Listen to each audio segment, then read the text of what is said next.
Bayard, jamais dit qu'un auteur, une autrice ne savait pas écrire. Jusqu'à ce moment-là. Bonjour Booktube, bienvenue sur ma chaîne. Mon nom est Charlotte et dans la vidéo d'aujourd'hui, nous allons passer à travers chacun des livres que j'ai abandonnés cette année. Donc, il y en a quelques-uns, plus précisément 6 livres sur 44 à date que j'ai lus depuis le tout début de l'année. Et nous allons nous servir de mon journal de lecture, juste ici, dans ce cartable, pour passer à travers de chacun, parce que je ne pourrais pas m'en rappeler sinon, bien évidemment. Si jamais vous êtes intéressé à ce template, je pourrais mettre les informations dans la description de cette vidéo pour que vous puissiez vous procurer également ces pages. Ça vient de Etsy et dans le fond, je peux télécharger sur mon ordinateur le document, puis je peux l'imprimer autant de fois que je veux. Après, c'était vraiment pas cher, puis ça vaut vraiment la peine, comme ça je peux organiser mes idées, mes pensées. Donc, habituellement, ici, je mets une liste de tous les livres que je lis avec le titre, l'auteur et le nombre d'étoiles que j'y mets. Puis, plus tard, plus loin, en fait, j'ai comme ça ici pour faire des critiques. Donc, en général, je me sers de Goodreads, puis plus personnellement, je me sers de ce cartable. Donc, le premier livre que je n'ai pas fini cette année, que j'ai abandonné, c'est Belladonna de Adalyn Grace. Donc, vous pouvez voir l'image juste ici. Je l'ai finalement abandonné le 13 mai. J'ai mis, habituellement pour les livres que j'abandonne, je mets 2 étoiles. Ça peut varier, donc celui-là, 2 étoiles. La raison pourquoi j'ai abandonné Belladonna, malgré le fait que j'avais des grandes attentes vis-à-vis ce livre et que j'étais vraiment excitée et que j'aimais beaucoup l'idée de ce livre. En fait, la raison principale pour laquelle je l'ai abandonné, c'est parce que l'autrice a copié Mexican Gothic, un livre dont j'ai déjà parlé dans une vidéo précédente et que j'ai absolument adoré. Et voilà, en fait, c'était une copie cheap de Mexican Gothic, vraiment mal faite, sans âme, sans originalité. En fait, le seul élément original, c'était le personnage de la mort. Donc, il y avait une incarnation physique de la mort. Et je dirais que c'est vraiment le seul aspect intéressant du livre aussi, que le personnage principal était la faucheuse, ce qui était assez cool. Mais à part ça, c'était copie-collé de Mexican Gothic. Donc, soit l'intrigue, soit le rôle de chacun des personnages, soit un peu leur personnalité ou ce qu'ils amenaient à l'histoire.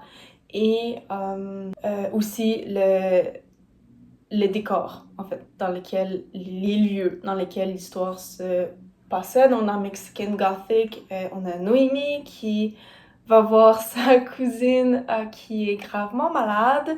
Et donc, dans ce vieux manoir gothique un petit peu spécial où il y a des choses étranges qui se déroulent. Et donc, elle s'allie à un... C'était pas le cocher, mais c'était un jeune garçon du personnel, puis qui l'aidait à travers l'intrigue du livre, puis à résoudre le mystère de l'histoire.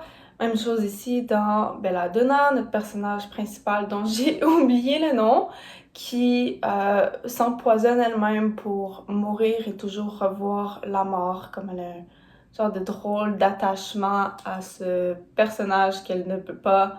Comme si le fait de le voir la réconforte un peu. Et donc, après, elle est toujours ramenée à la vie. Et donc, elle n'a plus aucun membre de sa famille, à part une tante qui, au début du livre, meurt. Et donc, finalement, ça va voir des cousins cousins et cousines qu'elle n'a pas vus depuis très très très très longtemps du côté de sa mère. Et elle apprend que sa tante, elle est décédée parce qu'elle était gravement malade et que maintenant sa cousine est sur le point de mourir car elle aussi elle a la même maladie et elle est en train de mourir. Son cousin a l'air assez sympathique. Ensuite, elle obtient l'aide d'un jeune garçon du personnel qui fait partie du personnel. Je pense qu'il travaille aux écuries plus précisément, qu'elle obtient son aide pour résoudre le mystère. Euh, Encore une fois, ça se passe dans un manoir, un peu hanté peut-être. Du moins, il se passe des choses assez étranges. Exactement comme dans Mexican Gothic, derrière le manoir, il y a un cimetière. Et je me suis arrêtée vers avant la moitié du livre, il me semble. Donc, je peux pas vous dire comment ça finit, mais enfin bref, Mexican Gothic est sorti avant Belladonna, et donc le fait que Belladonna soit sortie après. Et j'ai pas de problème qu'un livre, qu'une autrice s'inspire d'une autre autrice, d'un autre auteur, mais là c'était vraiment une copie collée, mal faite, sans âme et sans originalité. Donc, c'est pour ça que pour moi, ça le faisait absolument pas. Je crois peut-être que les personnes qui aiment vraiment, vraiment beaucoup ce livre n'ont probablement jamais lu Mexican Gothic avant, ou peut-être que c'est juste des personnes que, voilà, le copier-coller, ça ne les dérange pas. Personnellement, quand c'est vraiment fait à ce point-là, ça ne va pas pour moi. On est dans la culture populaire, on est dans un phénomène de recyclage, on prend l'inspiration des autres et c'est absolument correct. On assume que tout a probablement déjà été fait et que l'originalité se trouve pas nécessairement dans les idées, mais plutôt peut-être l'exécution et le mélange personnel des codes, des genres. Qui va être un petit peu différent de l'œuvre dont on prend inspiration, ou juste simplement le fait d'assumer que nous ne sommes pas nécessairement originaux et que probablement, quelque part, quelqu'un qui a déjà fait à peu près la même chose que nous, mais qu'on l'a juste pas encore lu, qu'on sait pas. Dans ce cas-ci, avec Belladonna, pour moi, ça passe pas. C'est vraiment copier-coller. Alors, c'est pour ça que je l'ai arrêté. Puis, je ne recommande absolument pas. Donc, si vous voulez un livre dans le genre, allez lire Mexican Gothic et non Belladonna. Et aussi, Mexican Gothic est New Adult, tandis que Belladonna est Young Adult. Alors, peut-être que c'est là que se trouve une différence. Si vous avez du mal avec le New Adult, avec des thèmes un petit peu plus matures, un petit peu plus sombres, peut-être que vous allez préférer dans ce cas-ci Belladonna, mais je vous le conseille vraiment pas. Le deuxième livre que j'ai abandonné est A Soul to Take de Harley Laroux. Je vais le prononcer en français, Harley Laroux. Je l'ai abandonné finalement le 19 juin. C'est un livre que je devais lire pour... en fait, c'était les livres du mois dans mon club de lecture. Et j'étais quand même assez intéressée par ce livre au départ parce que j'avais pas encore lu de dark romance, puis je voulais découvrir le genre et j'avais entendu beaucoup parler de ce livre en particulier. Mais finalement, après peut-être 15-20% dans le livre, je me suis rendu compte que ce n'était juste tout simplement pas fait pour moi, pas nécessairement parce que c'était de la dark romance, mais plutôt parce que le genre, les personnages, c'est juste pas quelque chose qui venait me rejoindre. L'écriture, elle était assez grossière, les personnages, voilà, assez grossiers. Donc on a comme un peu une ambiance ici, un peu gothique, surnaturelle, puis punk. Mais à mon avis, c'est pas besoin d'être grossier, de sacré, puis le personnage principal qui vape, ça me comme un petit peu turn off. Pas nécessairement juste à cause de l'idée de vaper, mais juste comme, je sais pas, il me semble dans un livre, ça faisait étrange pour moi et ça m'a comme turn off immédiatement. Je me souviens pas tout du livre.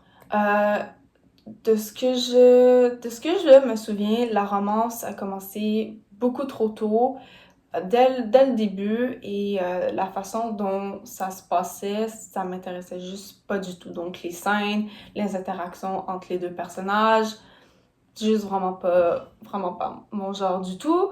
Euh, que je pourrais dire sur l'intrigue du livre, donc avec cette jeune femme qui fait appel à un démon, puis évidemment, il développe une relation, en tout cas, du moins au début, pas très passionnelle, mais sexuelle, ça c'est certain, romantique. À la fin, j'imagine qu'il tombe amoureux, peut-être pas. J'en sais rien, j'ai pas continué, tout simplement parce que c'était pas fait pour moi. C'est pas nécessairement que je ne le recommande pas, mais c'est seulement si l'écriture un peu grossière, pas très raffinée, donc des personnages, encore une fois, grossiers. Si ça vous plaît, vous pourrez l'essayer. Sinon, je vous conseille pas nécessairement là. Je dirais peut-être que ce serait également pas le livre fait pour vous. Le troisième livre que j'ai abandonné n'est pas celui-ci, mais est le second tome de la série.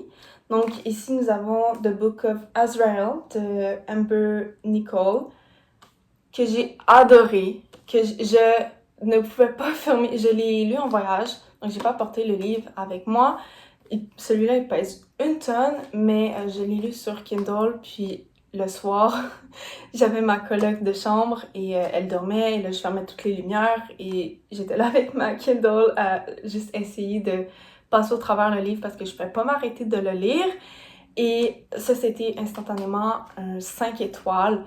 Nous avons Enemies to Lovers, mais un vrai comme dans The Cruel Prince.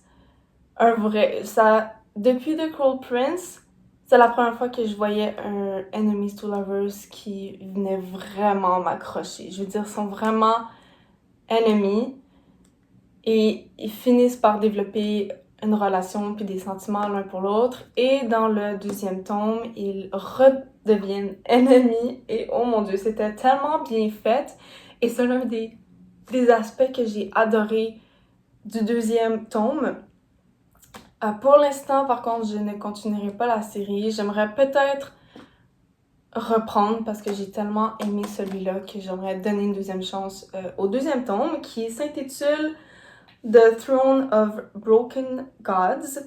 Donc, je l'ai abandonné le 5 août, probablement dans l'avion ou juste après mon retour de voyage. Et c'est tout simplement parce que j'ai perdu patience. Les événements était assez redondant. C'était vraiment long avant que l'histoire avance. Je pense que j'étais à 150 pages, presque la moitié. Puis non, pas presque la moitié, mais définitivement au-dessus de 20% dans le livre. Et il y avait encore pas grand-chose. En fait, il y avait définitivement de l'action, des choses qui se passaient, mais c'était toujours la même chose. Donc, c'était les deux personnages qui se courent après, puis qui finissent juste par s'obstiner et partir chacun de leur côté. Et comme à plusieurs reprises. Puis après 150 pages, je crois, je pense qu'on peut passer à autre chose. Puis j'avais encore peut-être un 50, 100 pages à lire avant de vraiment rentrer dans l'action du livre puis de passer à une autre étape de ce que l'une de mes amies du club de lecture m'a dit. Était comme, oui, faut t'attendre au moins à peu près la moitié du livre. C'est un livre de 600 pages, je crois. Pour moi, ça valait pas la peine. J'avais vraiment pas de patience et j'avais pas du tout envie de continuer ce livre pour le moment. Je vais peut-être y donner une deuxième chance à un moment donné tout simplement parce que j'ai adoré ce premier. J'ai adoré les personnages, donc Diana, puis c'était qui? Diana et... Bon, Premièrement, j'ai perdu de la place dans mon cellulaire, donc la vidéo a coupé. J'ai dû aller effacer plusieurs choses. Me voilà de retour. Deuxièmement, il fait 30 degrés dans ma chambre, donc j'ai changé mon chandail. J'ai quand même encore vraiment chaud parce que je porte des pantalons de cuir et je suis vraiment en train de mourir. Nous sommes fin du mois d'octobre. Il fait chaud dehors, il fait beau, il fait soleil et il fait 30 dans ma chambre. La raison pourquoi il fait 30, c'est parce que j'ai tout un mur de fenêtres. Et ensuite, je suis allée chercher le nom du personnage, deuxième personnage principal, personnage masculin. C'est Samkiel. Non, ce n'est pas Azrael. Donc, The Book of Azrael, c'est un livre qui sont à la recherche, qui obtiendrait des informations précieuses pour dominer le monde. Et Azrael, c'était une personne que Samkiel connaissait, puis il serait supposément mort. Et voilà, ils sont à la recherche de son livre. Je pense que c'était comme un grand... C'est un dieu, un magicien, je me souviens plus exactement, mais voilà, il possédait des grandes connaissances et ce livre est dangereux, évidemment. Parce que si ça se retrouve dans les mains de la mauvaise personne, qui sait qui peut arriver? Donc, Diana, elle est comme ce genre de vampire qui peut se transformer en dragon. Et Samkiel, c'est le roi des dieux, qui revient de longues siestes, un long repos pour régler des choses sur la Terre, dans ce monde, le monde dans lequel prend forme cette histoire. Et lui, il veut finir ça le plus tôt possible pour retourner se coucher parce que il est en dépression et ça lui tente vraiment pas de faire face à ses actions du passé, à soi-même. Puis, voilà, il veut juste partir, retourner se coucher. Puis finalement, il rencontre Diana et il a peut-être plus du tout envie d'aller se coucher. Tout ça pour dire que je vais vous tenir au courant si jamais je continue la série. Je le recommande, évidemment. C'est juste, personnellement, j'ai perdu patience au deuxième tome et j'espère pouvoir retrouver cette patience et le goût pour lire parce que j'ai beaucoup aimé l'univers dans lequel cette histoire se passe, les personnages et la dynamique qu'il y avait entre eux. Le prochain livre que j'ai abandonné, je vais aller le chercher.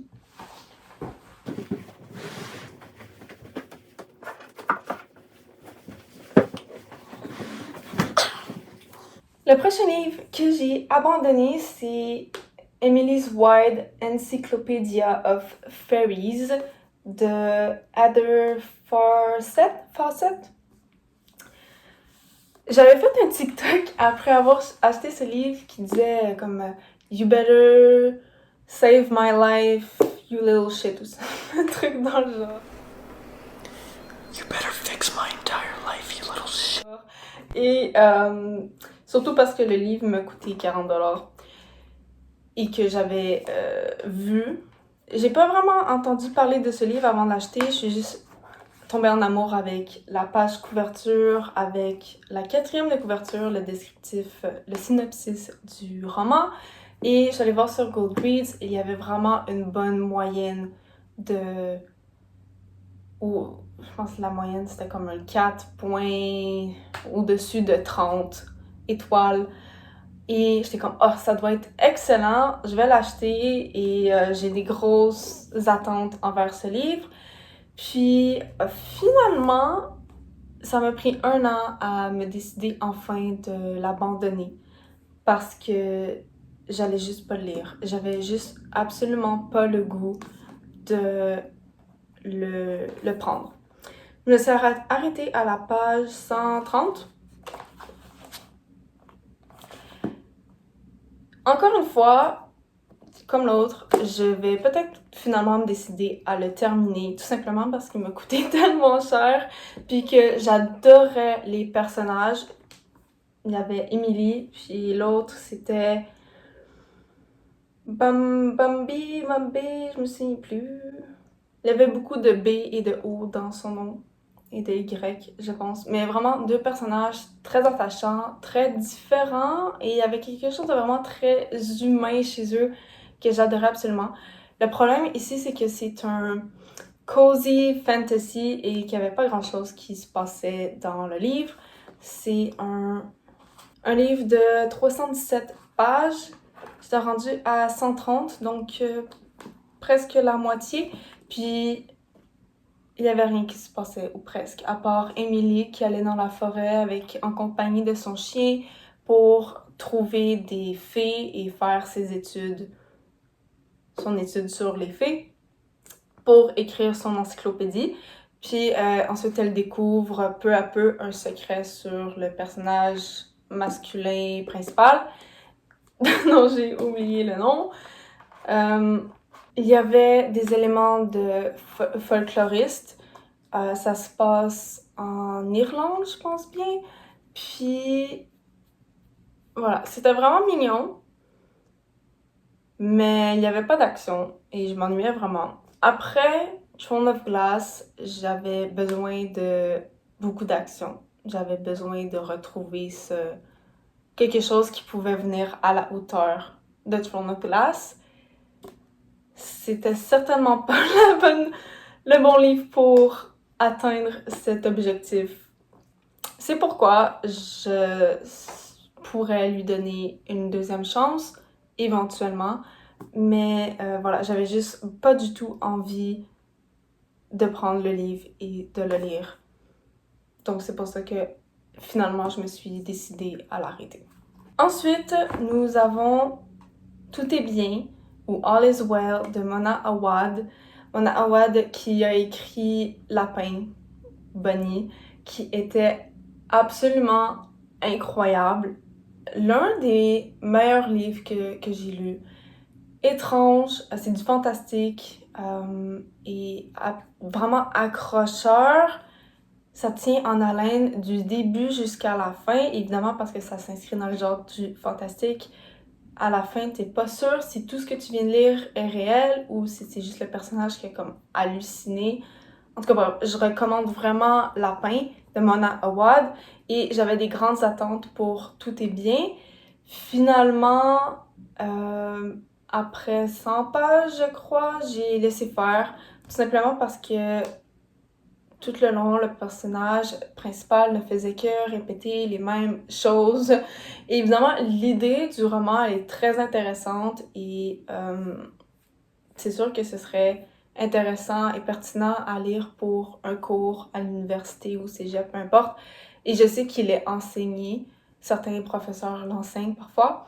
Donc c'est vraiment comme une métaphore sur la douleur physique, émotionnelle, psychologique des femmes et comment est-ce que dans notre société c'est ignoré, surtout par les médecins.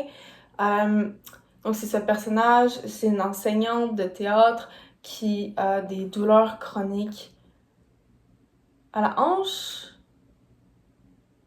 Je crois que c'était la hanche.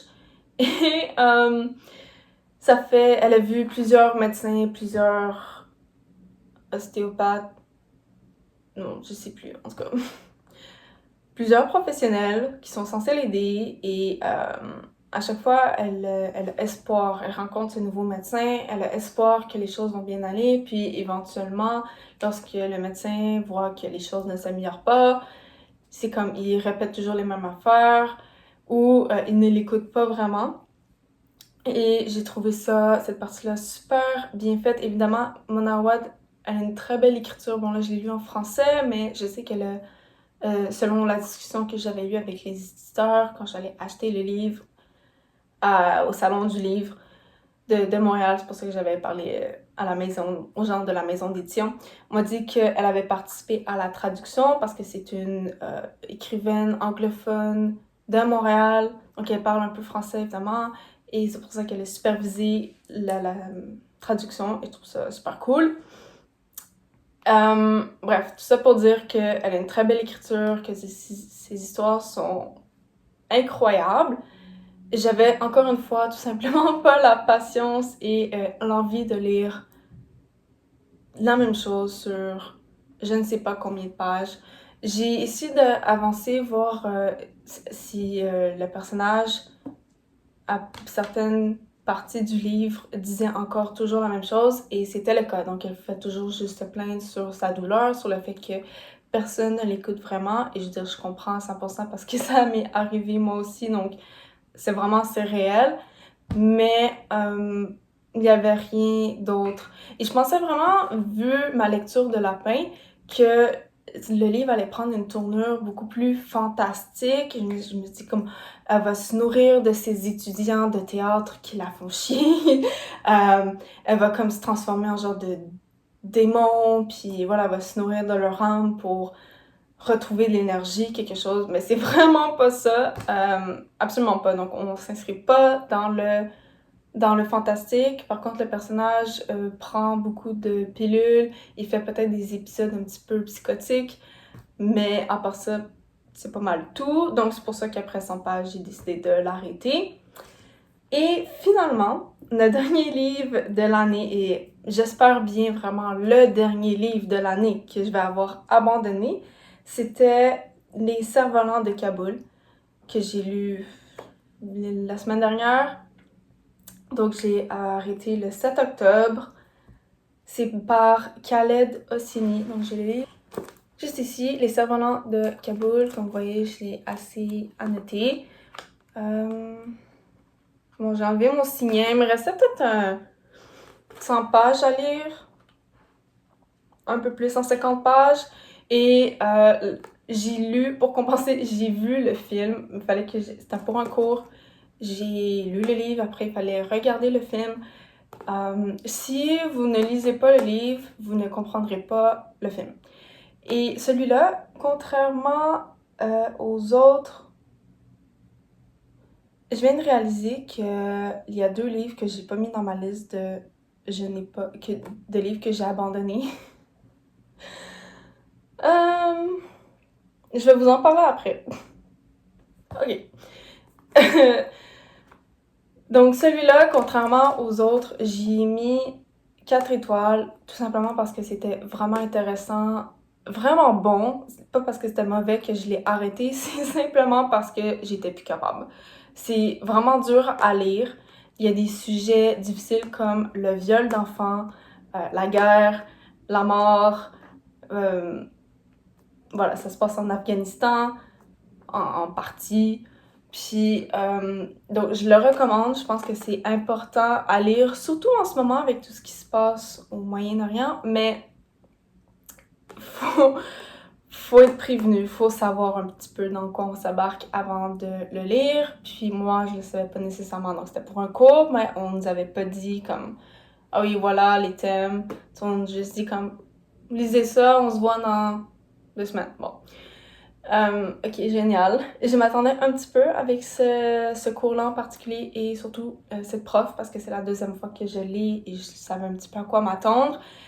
Puis des amis me l'avaient dit, fait que déjà en entrant dans le livre, j'avais un petit peu peur, et finalement j'étais pas capable, j'ai décidé de l'arrêter. Au moins je sais comment ça termine à cause du film. Puis voilà, fait que si vraiment vous avez le temps, le goût de vous embarquer là-dedans, je vous le conseille. Mais je vous préviens, c'est pas facile, et une chance que c'est court, puis que l'écriture est belle, puis que c'est facile à lire, mais c'est difficile à lire. Comprenez? Donc, comme j'ai dit, il y a 2 livres que j'ai oublié de mettre dans ma liste. En plus, c'est les pires livres que j'ai lus comme presque de toute ma vie.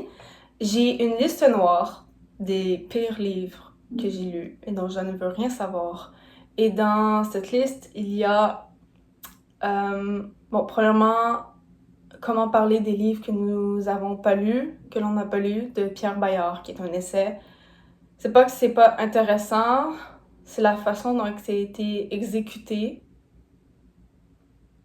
L'arrogance derrière l'écriture, pénible. Ensuite, il y a le double de Dostoïevski. Et toute ma cohorte de cégep s'entendait pour dire que c'était le pire livre qu'on a lu. Au point où dans notre speech de graduation de fin de cégep, on a mentionné ce livre comme étant le pire que nous avons lu. Et je pourrais maintenant rajouter ces 2 livres. When the Moon Hatched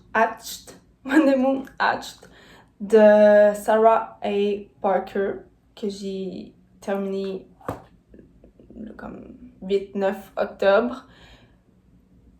J'avais la page couverture, elle est magnifique, ok? Et c'était de la romantisie, il y a des dragons, le personnage principal est un assassin. Vraiment, il y avait tout pour me plaire. Et finalement, c'est tellement mal écrit que j'avais absolument aucune idée de ce qui se passait, de ce que j'étais en train de lire. J'étais pas capable de me placer dans le temps et l'espace. Je comprenais pas qui était qui. On avait des retours en arrière, ensuite des actions qui se passent dans le présent et j'étais incapable de faire la différence entre les deux. C'était tellement mauvais que j'étais au point de me demander si je n'étais plus capable de lire en anglais. Alors que je lis tout en anglais, alors que j'ai jamais eu de problème. Et ça, j'ai jamais dit, même Dostoïevski, même Pierre Bayard, jamais dit qu'un auteur, une autrice ne savait pas écrire. Jusqu'à ce moment-là. Et je me pense assez qualifiée et formée pour pouvoir donner cette opinion, pour pouvoir dire ça c'est bien écrit, elle sait pas écrire. Je m'excuse. Non, en fait, je m'excuse pas. Mais Sarah A. Parker, elle sait pas écrire. Je ne recommande pas ce livre. Si vous l'avez acheté et que vous attendez de le lire, je suis vraiment désolée. Si j'étais vous, je le revendrais. Je le lirais même pas, je le vendrais. Le personnage principal, c'est un personnage fort, féminin. Ça aurait dû comme très bien aller, mais il y avait comme cette arrogance avec de l'immaturité qui faisait que le personnage était absolument pas attachante. Et faudrait que je retourne voir ma critique sur Goodreads, mais dans tous les cas, j'ai donné 1 étoile, j'aurais pas en donné 0. Vraiment. Le deuxième pire livre que j'ai lu ever, My Dark Romeo de Parker S. Something et L.G. Shen. Donc, on a 2 autrices ici. Même chose, je pense que je l'ai lu, j'ai commencé tout de suite après When the Moon Hatched. Puis finalement, j'ai lu comme 50, 100 pages et je l'ai abandonné. Encore une fois, j'ai donné 1 étoile et j'aurais pu en donner 0. En fait, j'ai juste donné 1 étoile pour pouvoir noter le livre, mais c'est ce que j'ai écrit sur Goodreads est... Donc, la seule chose que j'ai écrit sur Goodreads est If your thing is to be treated as a dog, then go for it. But I'll pass on this one. Avec 1 étoile. Comme je dis, j'ai pas lu beaucoup de pages. Ça a été un immédiat non pour moi. Donc, c'est supposé être de la dark romance, inspirée de Roméo et Juliette. Encore une fois, l'écriture, elle était grossière, les personnages grossiers. Le Et on a le deux points de vue, donc le point de vue du personnage féminin et du personnage masculin, qui lui est supposé être comme l'homme le plus beau, le plus sexy de, je veux dire, dans cet univers. Et sa narration, son point de vue était tellement horrible que, en fait, cet homme était... Il n'y avait rien de beau chez lui. Il n'y avait rien de sexy. Il n'y avait rien de beau. Il traitait le personnage principal, dont j'ai oublié le nom, comme un chien, littéralement. Et elle est vendue par ses parents au meilleur prospère, donc le meilleur homme qui pourrait faire, le meilleur mari, surtout économiquement, qui pourrait rapporter le plus d'argent à sa famille. Elle était fiancée à l'ennemi de notre Roméo, et lui, son but, c'est de se venger et de détruire tout ce que cet homme avait de bon, dont sa fiancée. Et alors, il s'arrange pour prendre sa fiancée et être fiancé à elle pour finalement la marier, sauf qu'il la traite comme un chien. Et ça faisait vraiment une écriture Wattpad, mais comme pas dans le bon sens. J'avais l'impression que c'était des jeunes filles de 13 ans qui savaient absolument pas de quoi...